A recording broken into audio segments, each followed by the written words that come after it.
अरे आपके तो विजडम टीथ में कैविटी है। कितने दिन से पेन है विजडम टीथ में? 2 वीक से। 2 वीक से। हाँ जी। और पेन कितना है, ज्यादा है या कम कम है काफी? नहीं, बहुत ज़्यादा है, रात को तो बहुत ज़्यादा होता है पेन। ओके, तो ये विजडम टीथ हमें रिमूव करना पड़ेगा। सर आप इसमें फिलिंग्स या कैपिंग वगैरह कर दीजिए, पर निकालिए मत। क्यों?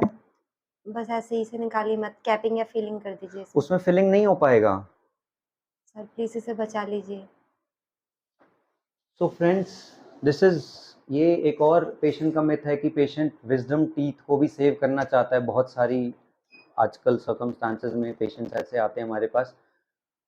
अब विजडम टीथ हम क्यों एडवाइस कर रहे हैं कि रिमूव होना चाहिए?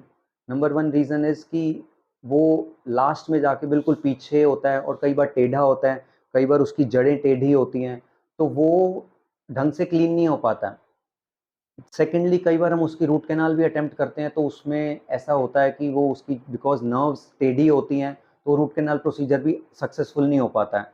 तो जब कोई प्रोसीजर सक्सेस होने के चांसेस ही कम हैं, तो उसको सेव करके फिर होता क्या है, जब हम एडवाइस करते हैं कि आप सेव कर लो, बट पेशेंट को 6 महीने बाद 1 साल बाद कोई दिक्कत होती है, तो पेशेंट कहता है कि आपने मतलब अर्न करने के लिए तो पहले प्रोसीजर एडवाइस कर दिया, अब वो यूज़ नहीं हो रहा, तो अब आप कह रहे हो इसको रिमूव करा दो।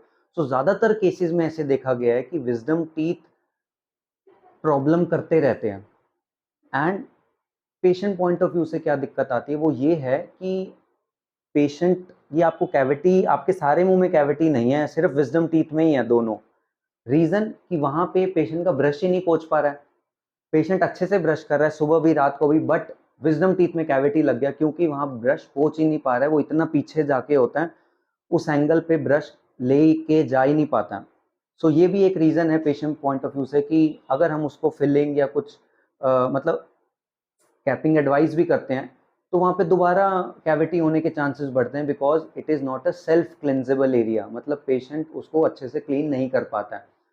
सो यही एक रीज़न है कि हम चाहते हैं कि आप विजडम टीथ को रिमूव करा लो। एक बार रिमूव कराने के कराने के बाद बार बार आपको प्रॉब्लम नहीं करेगा कि वो कैपिंग निकल रही है, पेन हो रहा है, रूट कैनाल सक्सेसफुल नहीं रहा, फिलिंग निकल जाती है, दोबारा कैविटी हो गई। तो ये सब प्रॉब्लम से बचने के लिए आप, हमारा ये एडवाइस है कि विजडम टीथ आप रिमूव करा लीजिए करें।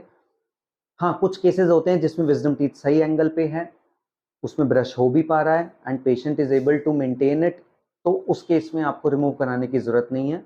सो this is a generalise fact, हर केस में ये वैलिड नहीं है।